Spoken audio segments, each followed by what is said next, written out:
Bonjour, je vais maintenant vous parler de l'attitude de la gauche vis-à-vis de la religion. Donc j'ai fait une petite vidéo pour dire que gauche et droite ça existe et que ça existera sans doute longtemps. Donc qu'on ne vienne pas me dire que la gauche ça n'existe plus.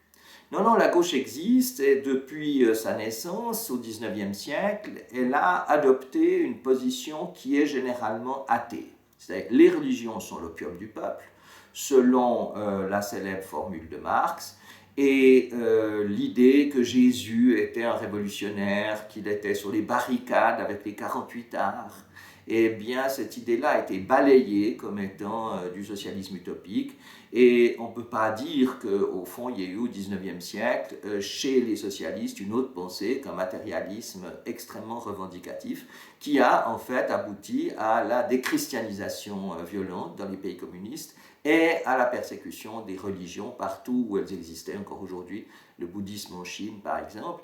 Et on se trouve devant une sorte de base de la première gauche, vraiment celle des socialistes, à propos des religions. Et encore chez nous, on entend que moins on parlera des religions à l'école, mieux ça vaudra, etc. Une attitude de déni et de rejet. Donc il est d'autant plus méritoire, si j'ose dire, aux chrétiens de gauche, d'avoir réussi à créer une sorte de deuxième gauche, partie de Peggy. Je vous rappelle, Peggy voulait réconcilier la gauche avec la nation et avec la religion. Et on trouve en fait une série de mouvements chrétiens de gauche avec les prêtres ouvriers, etc., jusqu'à Vatican II. Et ensuite une présence effectivement dans la gauche, la première gauche, la gauche athée, la gauche socialiste, une deuxième gauche qui est chrétienne et humaniste. Or, ce qui est intéressant, c'est qu'aujourd'hui, cette deuxième gauche a, si j'ose dire, perdu sa lucidité en face de l'islamisme. Les socialistes, au fond, athées, ont toujours eu une faiblesse immunitaire vis-à-vis du totalitarisme. La suppression des libertés bourgeoises ne leur coûte pas grand-chose. Et au fond, c'est vraiment un problème immunitaire, c'est-à-dire qu'aujourd'hui, les prétentions islamistes à effacer notre mode de vie leur paraissent au fond subversives, ben voilà, ça emmerde le bourgeois, donc c'est bien. Et la bêtise de cette posture est évidente, mais elle est aussi, si j'ose dire, dans l'ordre des choses, puisque la gauche n'a pas pu résister aux sirènes du stalinisme. Ben, au fond, elle ne résiste pas aux sirènes de l'islamisme, on pourrait s'y résigner.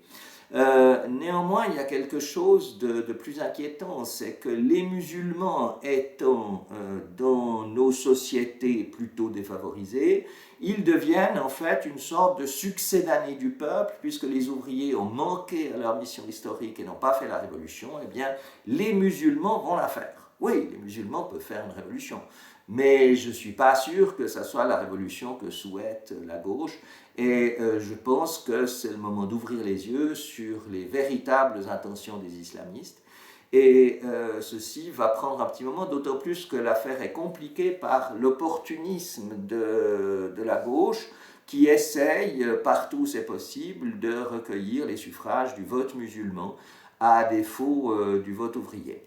Donc on se trouve dans une complexe situation où on voit même les féministes adopter le voile islamique au nom de la liberté des femmes. Alors là se trouve un problème gravissime, mais voilà, le bon sens n'est pas la chose la mieux partagée du monde. Merci.